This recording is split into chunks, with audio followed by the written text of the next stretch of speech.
बैठ जाते हैं।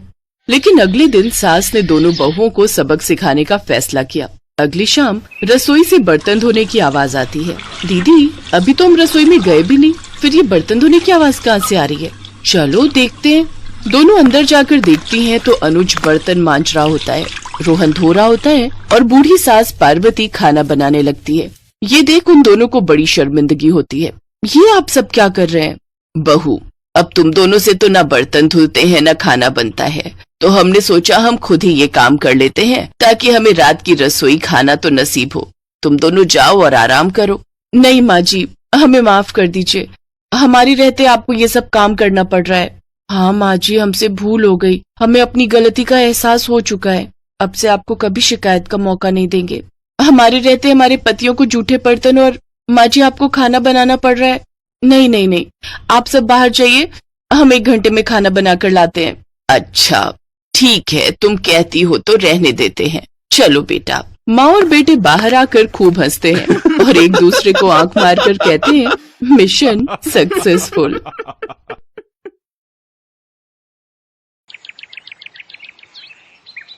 एक रोज शाम के वक्त हिना अपनी माँ के साथ बैठी हुई होती है। तभी वो अपने फोन में अपनी माँ को एक लड़की की फोटो दिखाते हुए कहती है, माँ ये देखो, ये लड़की कितनी मॉडर्न एंड टॉल है, ये मेरे भैया के साथ एकदम फिट बैठेगी। तभी उस घर की बड़ी बहू मानसी वहां आती है। चलिए माँ जी, हिना दीदी खाना लग गया है।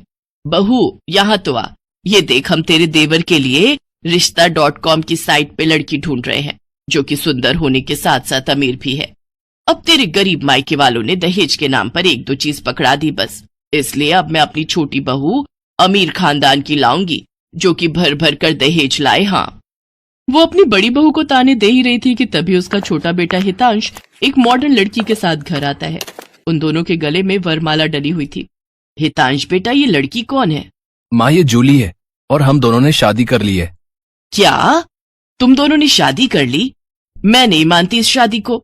हाँ तो किसे फर्क पड़ता है आपके मानने या ना मानने से? वैसे भी वो कहावत तो आपने सुनी ही होगी कि जब मियाँ बीवी राजी तो क्या करेगा काजी। मैं जानती हूँ, जरूर इस डायन ने ही तुझे भड़काया होगा। मैं इस डायन को हरगिज अपनी बहू नहीं मानूंगी।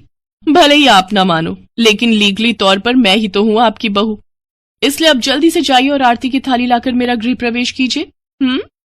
सास बेमन से अपनी नई बहू का स्वागत करती है। जूली हितांश के साथ अपने कमरे में चली जाती है।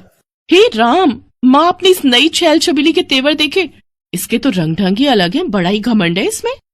तू चिंता मत कर बेटी, कल इसका ससुराल में पहला दिन है, तुम देखना अगर मैंने भी इसका घमंड चूर चूर नहीं किया तो। अगले दिन सुबह हितांश के पिता यानी जूली के ससुर अपनी पत्नी से कहते हैं, विमला देखो तो, सुबह के 10 बजने को है और ये नई बहू अभी तक अपने कमरे में सोई पड़ी है और आज इसका रसोई में पहला दिन है और ये अभी तक अपने कमरे में है। तुम रुको जी, अभी मैं इसकी खबर लेती हूँ। नई बहू, अरे ओ नई बहू। कुछ देर बाद जूली वहां आती है। क्या बात है मम्मी जी, क्यों सुबह सुबह इस घर को मच्छी बाजार बनाकर रखा है? छोटी बहू, ये क्या तरीका है अपनी सास से बात करने का? हितांश, हितांश जरा बाहर आना तो। अब क्या हुआ जूली डार्लिंग?